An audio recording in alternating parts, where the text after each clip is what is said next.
جناب نبی اکرم صلی اللہ علیہ وسلم کو امت کے ساتھ اتنی محبت تھی کہ کسی کو اپنے ذات کے ساتھ بھی اتنی محبت نہیں ہے۔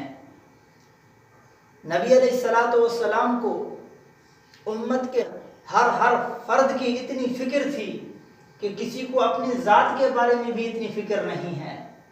اسی محبت اور اسی فکر کا نتیجہ تھا کہ رحمت عالم صلی اللہ علیہ وسلم نے قدم قدم پر امت کی رہنمائی فرمائی ہے۔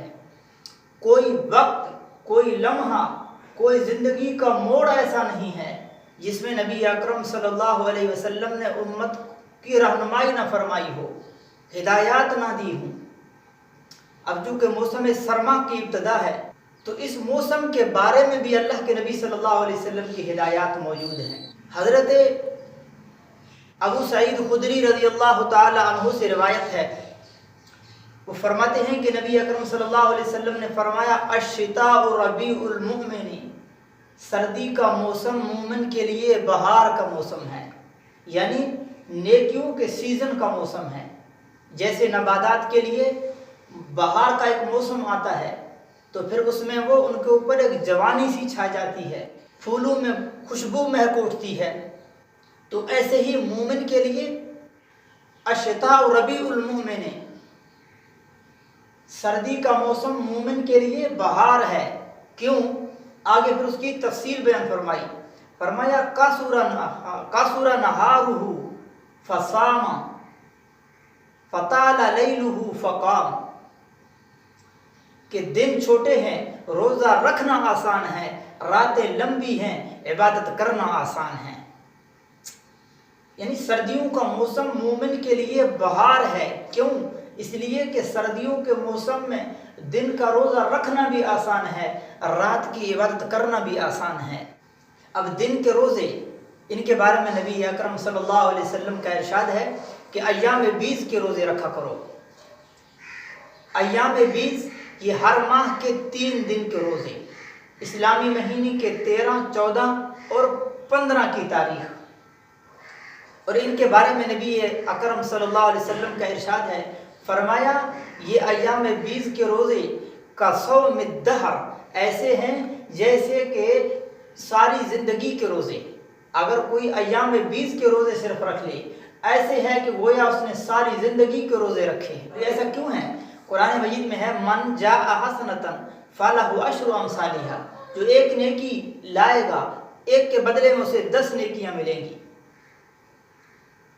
اب جب آدمی ہر ماہ 3 روزے رکھے، ایک روزے کے بدلے میں 10 روزوں کا ثواب، 3 کے بدلے میں 30 کا ثواب، 3 روزے رکھ لے گویا پورا مہینہ روزہ رکھا، اور ہر مہینے رکھے گویا قصوم الدہر، پھر یہ ایسے ہے جیسے اس نے ساری زندگی روزے رکھی۔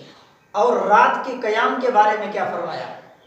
کیونکہ سردیوں میں دن کے روزے رکھنا بھی آسان، رات کا قیام بھی آسان۔ حضرت امامہ رضی اللہ تعالی عنہ سے روایت ہے، وہ فرماتے ہیں جناب نبی اکرم صلی اللہ علیہ وسلم نے ارشاد فرمایا علیکم بقیام اللیل، تمہارے لیے رات کا قیام ہے۔ اب پہلے قیام اللیل کو سمجھو کہ ہے کیا۔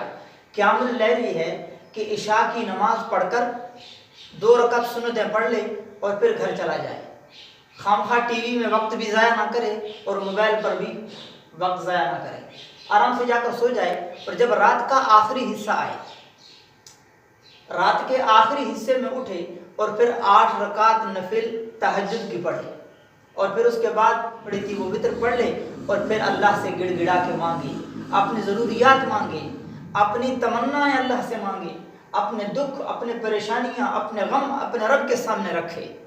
ہم کہتے ہیں جی ہماری دعائیں قبول نہیں ہوتی، جی ہم پریشان ہیں، حالات خراب ہیں۔ ارے بھائی، جس کے قبضہ قدرت میں حالات ہیں، جس کے قبضہ قدرت میں ہماری ضروریات ہیں، ہمارے غم اور دکھوں کا علاج اور حل ہے، ہم تو اس کے ساتھ رشتہ جوڑتے ہی کوئی نہیں، ہم تو اس سے مانگتے کوئی نہیں، ہمارے حالات نے کیا حل ہونا ہے؟ یہ قیام اللیل ہے، اور یہ نبی علیہ السلام کی زندگی مبارک کا معمول رہا ہے۔ اور سردیوں میں یہ قیام اللیل بہت آسان ہے کیونکہ راتیں لمبی ہیں۔ اور پھر اللہ کے نبی نے فرمایا علیکم بقیام اللیل، تمہارے لیے رات کا قیام ہے۔ پھر اس کے بعد اس کی تفصیل بیان فرماتے ہوئے 4 باتیں عرض کی۔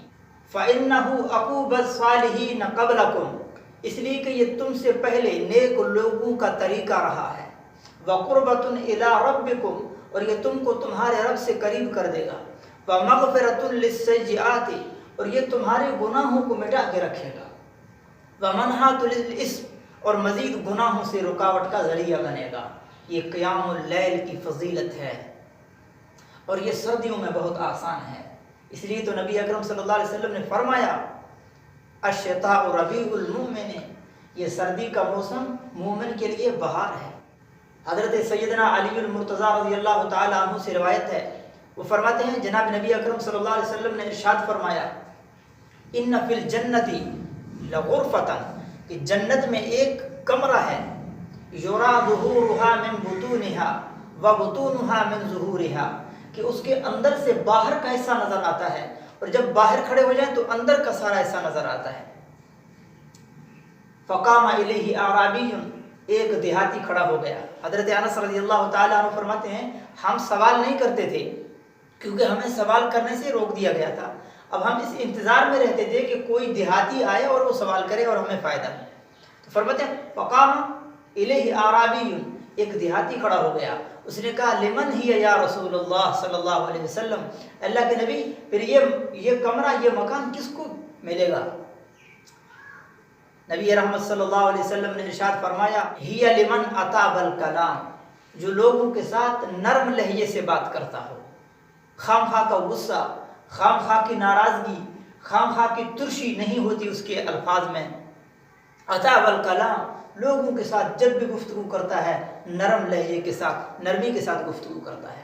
وَأَطْعِمُ الطَّعَامَ، اور کھانا کھلاتا ہے۔ اب کھانا کھلانے کا مقصد صرف یہ نہیں کہ غربا کو بھی کھانا کھلانا ہے، غربا کو بھی کھلائے، مستحقین کو بھی کھلائے، اپنے اہل و عیال کو کھلائے، مہمان کو کھلائے، رشتہ داروں کو کھلائے۔ اطعم الطعام، کھانا کھلانے کی عادت ہو اس کی۔ اور تیسرے نمبر پر فرمایا ما دام الصیام، جو ہمیشہ روزے رکھتا ہو۔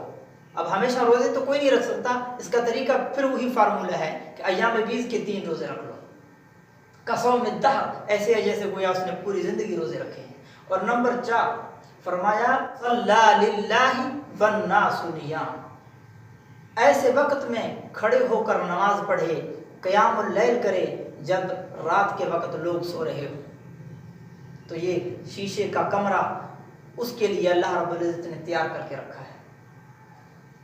اور ایک حدیث میں آتا ہے، حضرت ابو ہریرہ رضی اللہ تعالی عنہ سے روایت ہے، وہ فرماتے ہیں نبی اکرم صلی اللہ علیہ وسلم نے فرمایا ایک گھر ہے، اس کے اندر میاں اور بیوی رہتے ہیں، رحم اللہ رجلا فقام من اللیل فصلی، اللہ رحم کرے اس مرد کے اوپر کہ جو رات کو اٹھے اور نماز پڑھے، وَأَيْقَظَ امْرَأَتَهُ، اور اپنی بیوی کو بھی اٹھائے، فَإِنْ أَبَتْ نَزَحَ فِي الْوَجْهِ الْمَاءَ، اگر اس کی بیوی انکار کرتی ہے تو یہ پانی اٹھا کر اس کے چہرے پر چھینٹے مارتے ہیں کہ یہ بھی اٹھے اور تہجد کی نماز پڑھے۔ یہ اللہ کے نبی صلی اللہ علیہ وسلم، اور پھر دوسری بار فرمایا رحم اللہ امرأۃ من اللیل فصلت وایقظت زوجہ فإن ابا نزحت فی الوجہ الماء، کہ اللہ رحم کرے اس عورت کے اوپر جو رات کو اٹھتی ہے اور تہجد کی نماز پڑھتی ہے اور اپنے خامد کو بھی اٹھاتی ہے، اگر وہ اٹھنے سے انکار کرے تو یہ پانی کے چھینٹے اس کے منہ پہ مارتی ہے۔